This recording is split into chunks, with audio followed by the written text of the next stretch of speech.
name is Justin Silvestri. I was a Fulbright English Teaching Assistant in France for 2007-2008. I worked at a small high school in Sartreville, a suburb outside of Paris, called Évariste-Galois.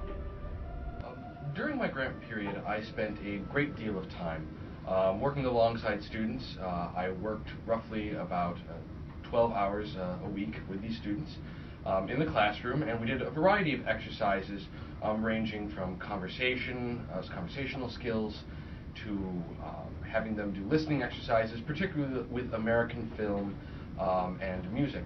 I was of the belief that introducing them to American culture while having them work through the language would give them a familiarity with the language and the culture which they were studying.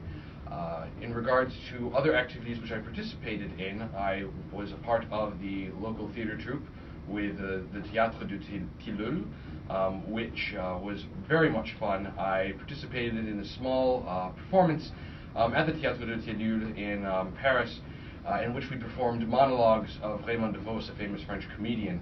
I was quite pleased with it because many of the French were actually quite surprised to find out I was American, that my French apparently did not come across as overly accented, which was very delightful for me to know, considering my director was very forceful on the point of my pronunciation.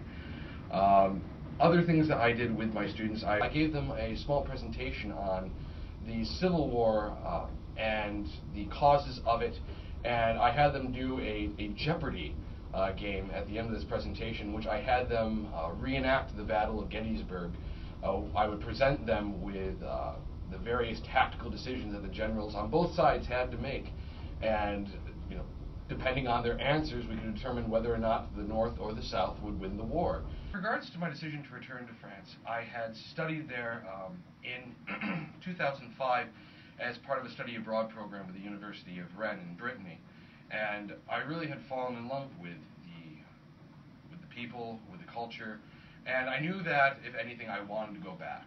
I'm a European historian, an aspiring European historian, and I very much wanted to go back to study more of the history, more of the people, to get more of a sense of who and what it was I'm studying. And I knew that I wanted to teach. That had been something that had been going through my mind for about a year at that time, and I knew very much that I had to make a decision of whether or not I wanted to focus on high school or college, whether or not I needed to go for an educational master's or continue onwards to my PhD. And I wanted to see if high school was something that I was up for, the challenge of working with those students. And so I found that the English Teaching Assistantship through the Fulbright program was an excellent opportunity to essentially make that decision, to get the necessary experience to make an informed decision about how I wanted to continue my educational path. My Fulbright experience really demonstrated to me that once you move beyond the language, once you've mastered a language, you really can move into a culture and share a great deal of things. I still remember watching one of my students. We were watching an American film, the recently released The Simpsons movie, and a lot of them were having some trouble with the humor, but there was one particular class, there was a small group of students, and they got it. And it was such a joy, not only to see them laughing at the jokes, laughing at the American humor, but that they were able to understand that humor. And you could see it in their eyes, that joy of that sharing across languages, across cultures. And that was something that was really strong and has really stayed with me since my return back to the United States.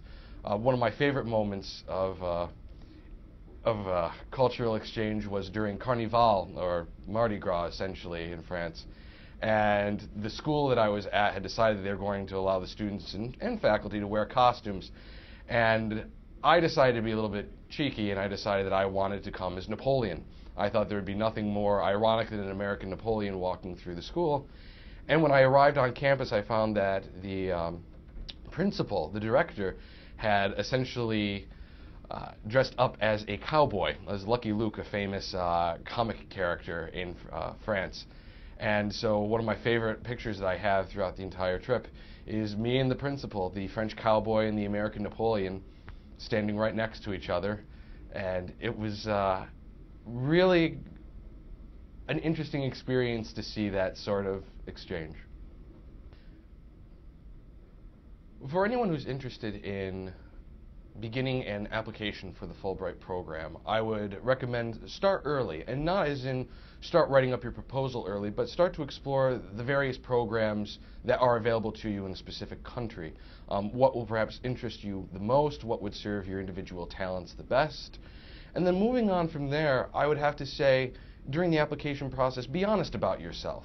It's not about presenting yourself as this, as something you're not. The Fulbright program is all about recognizing and respecting who you are as an individual. You're selected because of your talents, because of your background. So be incredibly honest about yourself during the application process. Above all, for anyone who would be interested in traveling to France, I would have to heartily recommend, you don't have to be a master of the language, but be ready to use it. France is a world that will just blossom for you if you have a little bit of the language in hand. If you are more than willing to make the effort to try your French with any Frenchman or Frenchwoman, you will find a community of people who are very warm to Americans, who are very eager to engage in a dialogue with foreigners, and just are overall warm and welcoming people in general.